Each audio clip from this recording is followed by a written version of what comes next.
Hey everybody, you know what time it is. It's lunchtime with the Habit Master. I'm your host, Dr. Stephanie Aldrich, and I help people change their bad habits. When you change your habits, you change your life.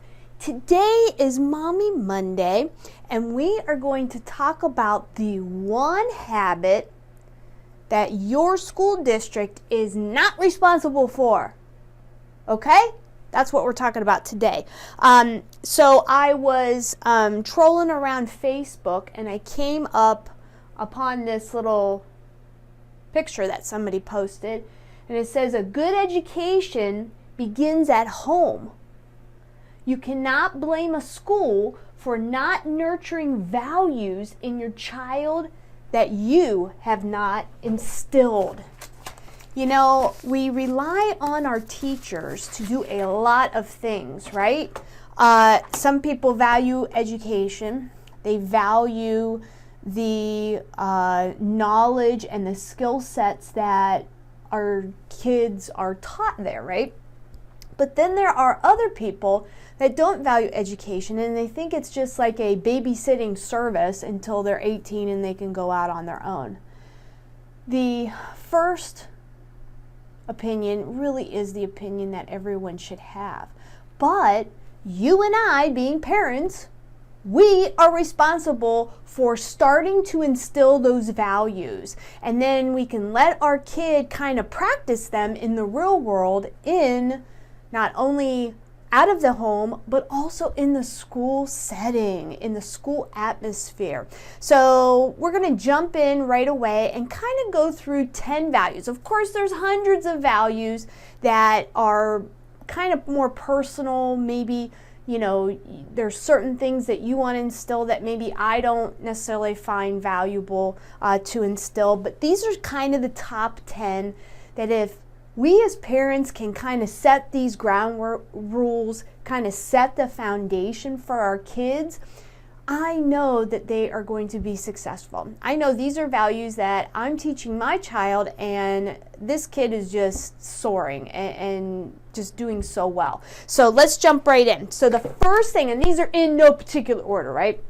I was just kind of thinking, you know what? This really is a good thing. These are values that I need to start teaching my child so that, you know, he can kind of carry on and you know, function in a normal way in society, right? Number one is work ethic. You got to work hard. You got to value being in school, right? If there's a chore to do, you should be doing that chore to the best of your ability. You should be doing the work that's necessary. Not everything is, you know, fun and games, right? You gotta work hard. That is a value that, you know, we as Americans have been based on. People come from all around the world because they want to work hard and make their own spot in society. Why aren't we teaching our children to be like that? There's a lot of millennials out there that, you know, I'm a Generation Xer, so, you know, we bury our heads and we just do what needs to be done, right? We're very similar to the baby boomers, who a lot of the time are our parents, right?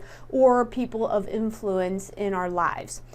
The younger generations haven't necessarily been taught that. The millennials, they don't necessarily want to put in the hard work. They kind of want to, you know, of course they want to work smarter, not harder, but sometimes you do have to learn the ranks. You have to work your way up to the top of the totem pole, but you got to be down here first to be up here, right?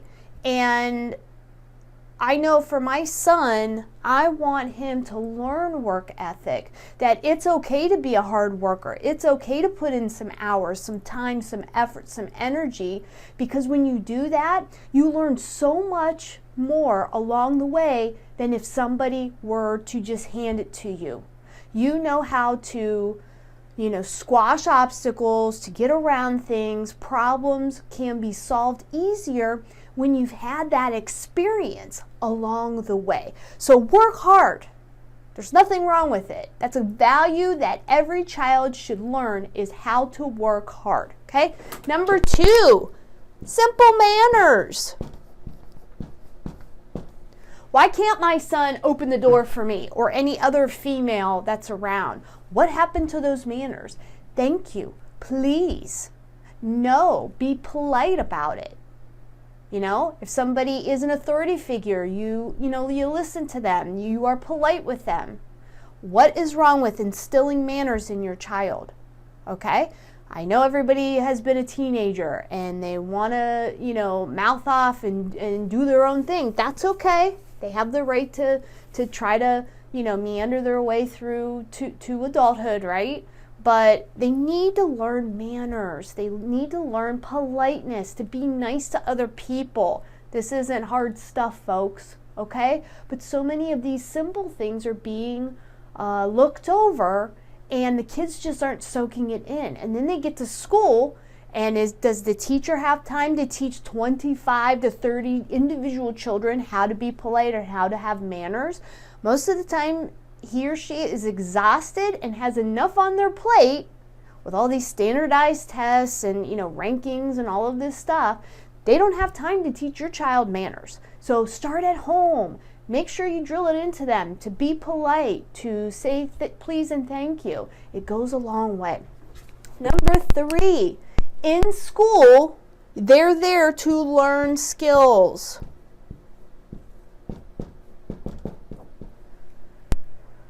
Have value in these skill sets that they learn, right? Take notice as a parent and take responsibility for helping your child with their homework. I'm doing 3rd grade math. Not the easiest thing because they're asking different ways of solving the equation. I'm like, I was taught 2 plus 2 is 4, or line up the numbers, 4, 5, 6, plus 3, 4, 5, and, go from here doing that. But now they're asking them to do all kinds of other problems around that particular problem. A lot of word problems. I don't particularly like those, but I'm also helping my child learn those skill sets so he can function and solve different problems in different ways, because you never know what problem's going to come your way later on in life, right? Number 4, authority. Respect and listen to authority. Don't give people a hard time. If your teacher or principal, has an issue, listen to them. They're there to help keep control of the classroom, right? Because there's a lot of students there. There's a lot of kids, of different ages. But they're also there to teach them skills. To do that, they have to have some type of authority. If there's no respect for the authority, then all is lost. That includes our society. We live in a civilized society. We're not allowed to kill each other. We're not allowed to, steal from each other. We're supposed to be civilized human beings. And to do that, we have to teach our children to respect and to obey authority. Okay? Number 5, complete a job. Sorry, my board's a little bit wet there. Complete a job. Hold on here. Let me wipe this a little better. It's not sticking. I cleaned my board and it's still wet. Complete. God, it's still wet. All right, I'll just put it over here. Complete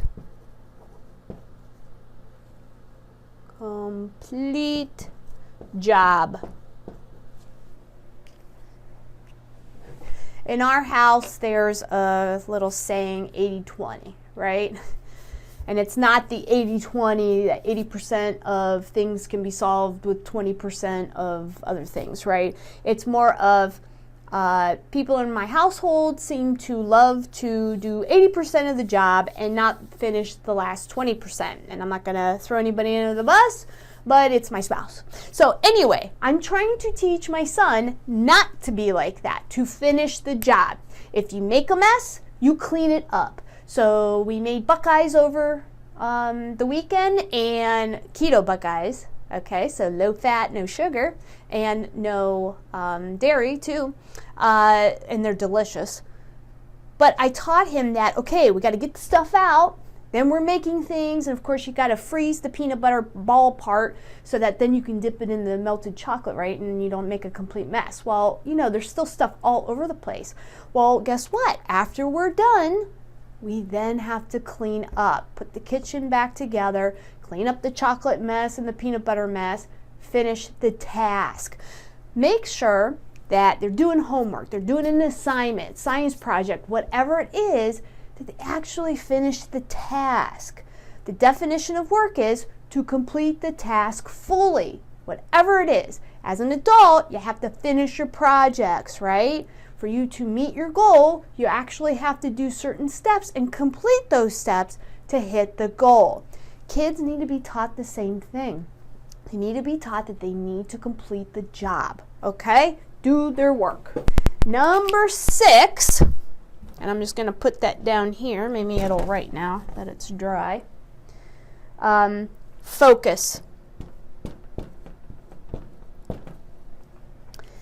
Obviously, the smaller your child is, the less attention they have, right? Attention's always a problem for anybody.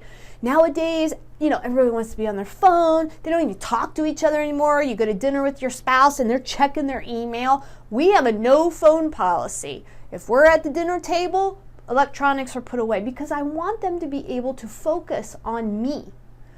I want my attention and focus to be on them. How was your day? What's going on? Have any problems? What's your win? What was your favorite part? Whatever it is, I want to focus my attention on them, and I want them, more importantly, to be focused attention on other things and other people, including myself.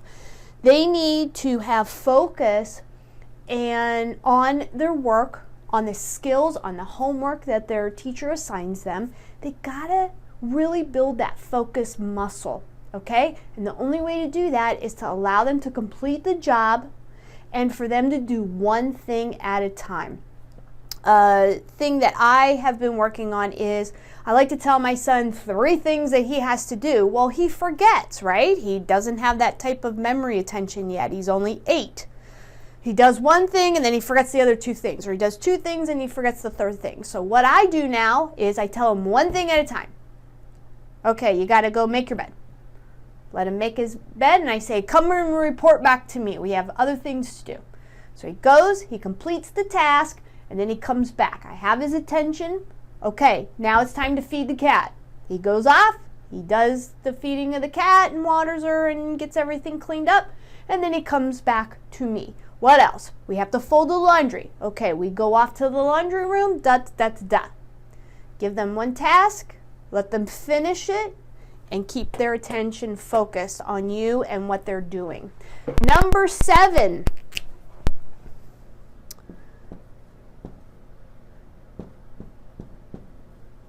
Not everything is fun and games, right? We know as an adult, nobody wants to pay taxes. Nobody wants to do chores. Nobody wants to, clean up and or organize things. But we know we have to keep things going, to keep, our house organized, to be able to live in it in a clean environment so that our mind is, more focused and able to think and, so you can invite people over to your house, right? Not everything is fun and games. Now, obviously, we want to have fun. We want to be interested in what we're doing. We want our child to be interested in what they're doing. But they also have to realize that sometimes you just got to bury your head, get the work done, and then you can go off and have fun. So you got to get their attention. You got to make sure that they complete the job, and then they can go have fun. So sometimes fun and games can be the reward of hard work and focusing your attention on the task at hand. Okay? Number 8, make sure they have self-confidence. This is one of the hardest things to teach because all throughout our lives, people tell us no, people tell us we did it wrong, people, kind of keep us, in a certain bubble, right? No matter what, Make sure you're encouraging your child. Make sure that they have that self-confidence that, you know what, you didn't get the problem right, but let's focus on it a little bit. What are they trying to ask? I break down all these math problems for my son. I say, what are they trying to ask? Okay, they're asking, how many coins does Bob have? Okay, then you know that it's either an addition or multiplication problem, right? So let's work that out. Okay, he has this many, she has this many, and now Bob takes all of them. What do they have? Well, that's addition, right? What's the numbers? Add them together. When I help him break that down, it builds his self-confidence, because most of the time one of the questions is similar to the rest of the questions on that particular homework assignment, right? That's self-confidence. If you can at least get one part of it correct, most of the time the other parts just feed right into it, and then they're used to how things flow, how the questions are asked, and how they should be answered, and that just builds confidence. So whether it's sports, whether it's an outdoor activity, whether it's schoolwork, make sure you build that confidence in your child, because if you're not, certainly it's not the responsibility of the teacher who has 25 other kids that she's trying to take care of. Make sure that she doesn't have to do that, or he doesn't have to do that. Make sure that you're doing that. That's your child. If anybody loves your child, it's you. You made that child. Have them have self-confidence so that they can get through any problem that comes ahead.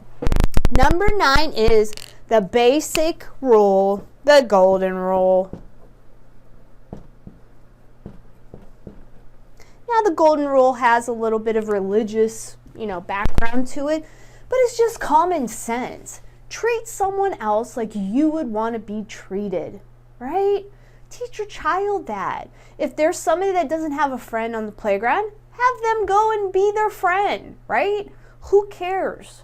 If they're different from you, if they look different, act different, if they are a little bit different, but we're all humans, right? We all have to work together to make our society and civilization the best that it can be. And the only way to do that is if we work together. If we can assimilate and implement the golden rule with each other, everything can come about. So if you're teaching your child that, they're not going to be a bully. They won't allow other people to bully them, and they might stick up for somebody that maybe doesn't have the self-confidence that they need to stick up for themselves. So, self-confidence and the golden rule really do go hand in hand. And number 10, the only thing you can teach your child is do your best.